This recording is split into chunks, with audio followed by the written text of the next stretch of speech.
right. It's a podcast. It's pop for your girl. We got to go out. Pop for your girl. It's pop for your girl. It's gonna come back to you. Yeah, that's so good. Because it's like, you can't even, your mindset should never be, number one, your mindset should never be, my faith is in my money or what I can produce or what I have, because that can change in the blink of an eye. Woo, like in the blink of an eye. Financial literacy and planning and all, planning for anything, insurance, anything that we have is because we're being responsible adults. It's not because those things are fully secure, because they're not. Right.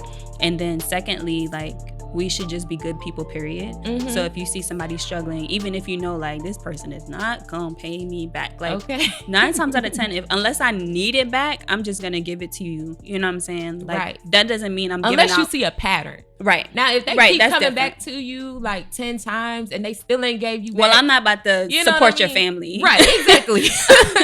Unless you really genuinely fell on hard times and it's not, like you said, like a pattern. But that's where you need to have a conversation. Like, we got to talk. But I just mean, like, just genuinely, like, there are people out there who just, that that genuinely may just need some help. And they genuinely may even want to pay you back. And so they're saying, I'm going to give you this money back because they want to do the right thing. Right. But they don't have the ability to. So instead of being mad at them and having false expectations, even though they may be the ones that put that out there, just realize, like, be the person to step up and say, you don't have to worry about it. Right. Like, I got you. Right. You know what I'm saying? And if everybody came together and did that, like, imagine how further along we could be just by loving each other. Yeah.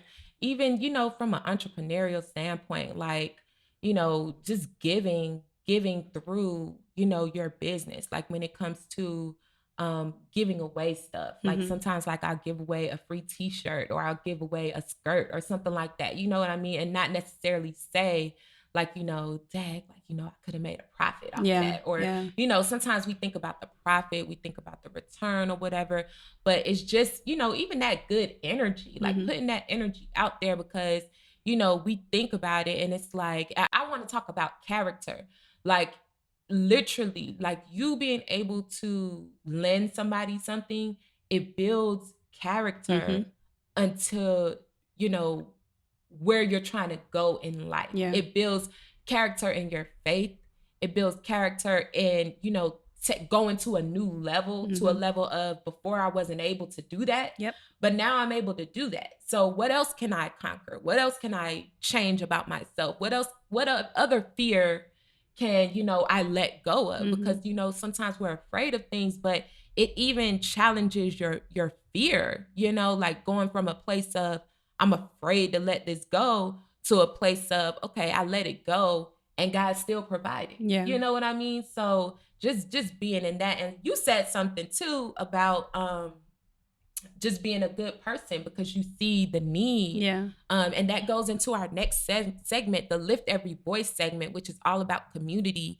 How can we support our community? How can we help our community? If you see somebody, struggling, if somebody do come to you, it may not be $1,000, but, they may just need their phone bill paid. They lights may be about to cut off. Can you help me pay my light bill? You know what I mean? And, how can we help our community? Because a lot of times we could be so quick to help an individual or organization outside of our community. Not saying that that's bad what you're doing, but sometimes it could be your neighbor that simply needs help.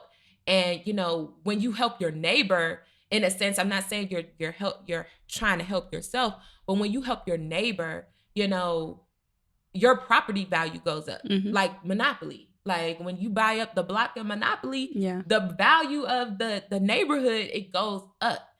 So it's so, we have to start looking at community. So, for the Lift Every Voice segment,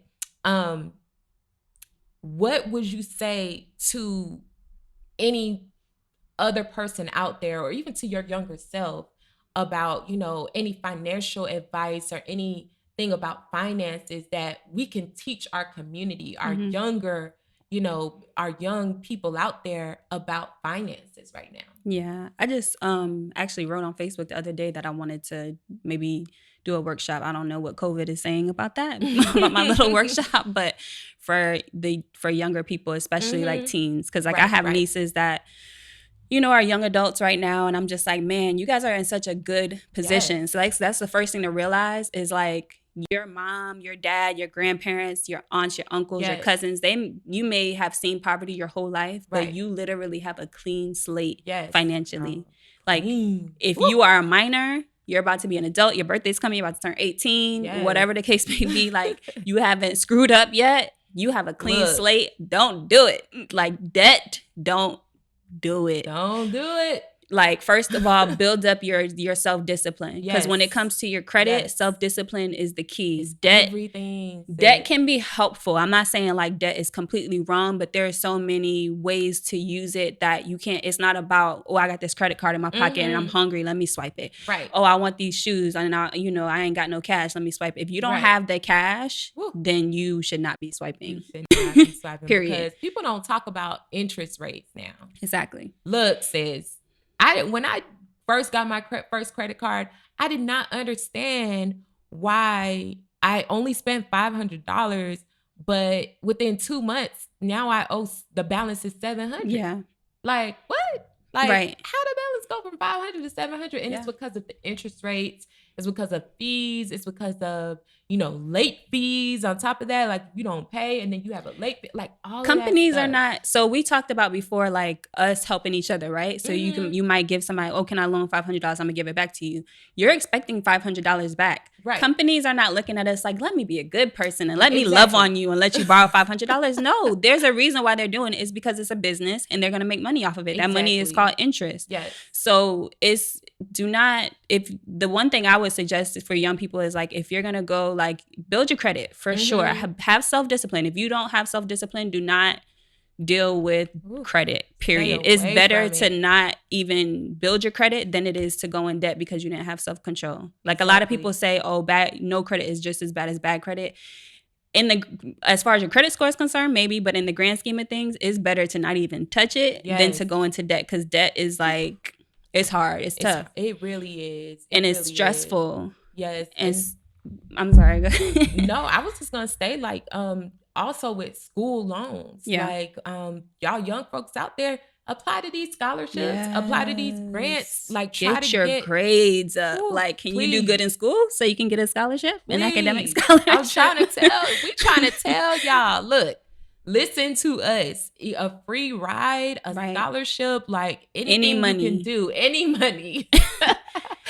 Any money. Talk to your family. If you got a big family, how can they contribute to your college fund? All that good stuff, because these college loans, you will be in debt forever. So please, please, please listen to us. Listen to what we're saying, because we're just trying to help out our community. Okay? And debt, at first, like when you first get into it, it feels like it's the easy route, but you'll realize later on that, dang, this was the harder route. Like, that's even if you have to work, like there's a lot of people that work through college. Like they might work a little job here so they can pay for their classes and stuff like that. Even if it takes you 2-3 years longer, you're 18, you trust me, you can spare those couple of extra years. There are plenty of people like myself who took a little longer to get their bachelor's degree. You can spare those couple extra years if you need to work through it. And no, it won't be easy, but it'll be worth it so that when you're done, you can be done and free. Like it makes no sense. Like look, I might have to do a whole nother podcast about that, but we're not going to talk about how you can get a college loan before you can get a business loan. Okay. Yes, exactly. You have to tap into that right there. Tap into that right there. You can get a college loan. Okay. Free, all this money. It's not free money. Okay. Like the thing about with, and I'm gonna just say this real quick, with college loans, it's debt that never goes away. You can file bankruptcy. You can, request a forbearance. You can't file bankruptcy and get rid of your college loans. You can't do it. It's always going to be there. So that means if you're going through a financial hardship, you could get a forbearance and you can get, the payments delayed, lower or something like that. But when you get your money back up and you making that check, they coming for the government coming for their money. Okay, it's not, and as they should. We should, and I think that's okay. So this is just my opinion. We should not be borrowing money and then turn around and say, can you just give it to me for free? I know I entered into this agreement with you, and I know I said that I was gonna pay you back, but can you just forget about that? Like that. I just feel like there's so many things wrong with that mentality. Like, would you appreciate it if somebody did that to you? Like, if they said, hey, let me borrow this $500, like we talked about, I'm gonna pay you back in 2 weeks. And they come back and be like, I know I said I was gonna pay you back, but can you just forget about that? Right. Like, what you mean? You're right. And that's what we talking about too. Like, nah, you can't do that. Yeah. Sis. But so I feel you. But at the end of the day, it's all about, you know, you setting up a foundation now that in the long run, you don't regret later. Like, regardless if you do have to pay those college loans back, or regardless on, you know, if you got to, you know, go into forbearance, or if you get a scholarship, just set that foundation up so that, you know, later on, you don't have no regrets. Okay. And I think that, like, that's just credit, debt, and all that is just one side to it. But also start saving. Like, if you're young, chances are you don't have a lot of responsibilities. You don't have a family yet. You don't have kids. Kids are expensive. Being married is expensive. Like, don't get me wrong. Like, a double income is nice and all of that. But it's still, like, you still have more expenses with that. So it's like all of these new responsibilities that you take on. If you ever want to own a home, which is a whole nother topic, all of that costs, you know, money. And so it's like, while you have a little bit of responsibility, save. Even if you feel like you're not saving a lot, keep saving. Like, be consistent. Even if you can only put $5, which you should be saving more, but even if you can only afford to put $5 away every paycheck, do it. And start as soon as possible. And the same thing, everything is about starting as soon as possible. Start building your credit as soon as possible. Start saving as soon as possible. Start investing as soon as possible, because time is what matters. Time is what's going to build your wealth. Amen. Like, I agree with that. And we hear that. You hear that all the time growing up. I know this ain't the first time y'all heard it, but please start doing it. Because some of y'all got checking accounts where you can automatically just pull that money out, put it on $5, put it on like mine is set to 20, where it just automatically deducts every 2 weeks or every month into my savings account. Okay. So even if you got to do that, you got to do something. Yeah. Because, you know, saving it in the long run, it don't feel good at first, but in the long run, it just sets you up for greatness. But I'm super excited that I have my sis Zaynah on the show with me today, y'all. So we going to head on over to the last segment, y'all. And y'all know I love to do the thought of the day. Okay. And so today, Zaynah, she does this thing, y'all. Y'all got to go follow her social media. What's your social media, Zaynah, so they can follow you? It's at Call Me Zaynah. So that's Call Me Zaynah. Y'all follow her because she posts tips and she does this little thing called wallet check, y'all. So I thought it would be fun to just give y'all my personal wallet check. Okay. So my wallet check today is, did you check your wallet for God? That's my thought of the day. Did you check your wallet for God?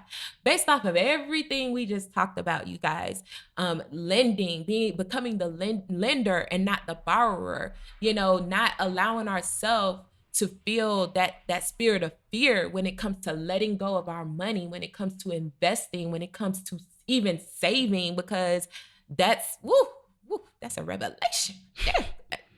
When it comes to saving your money, you can even have a fear like, you know, I ain't got nothing to save, but you got something to save. Okay. So my thing is, did you check your wallet for God? Like, and I'm not talking about go and look in your wallet or your purse and see, God is not in there. You there? Nah, he ain't in there like that. But at the end of the day, it just goes into putting that faith behind your check, putting that faith behind your coin, like whatever you're giving, whatever you're lending, like, you know, you're trusting in it. You're trusting that God is going to make a way. You're trusting that God is going to bless it. You're trusting that God is going to touch it. And he all in through your finances. He in your bank account. Okay. Yeah, for sure. I think as Christians, we always talk about being a good steward. And so it's good. Like, are you being a good steward over your finances? Is God pleased with what you're doing with your finances? you know, do you feel convicted about anything, any ways that you're using your money? And there's so many things to feel wallet check right feel there. convicted about. Like, are you wasting it on, you know what I'm saying, eating out all the time? Are you buying things that, you know, are unhealthy for you, whether that's spiritually or physically? There's so many ways that you can sin with your money. Yes. And you're actually hurting yourself, not just for today, but in the long run too. Ooh, you talking, sis. You talking.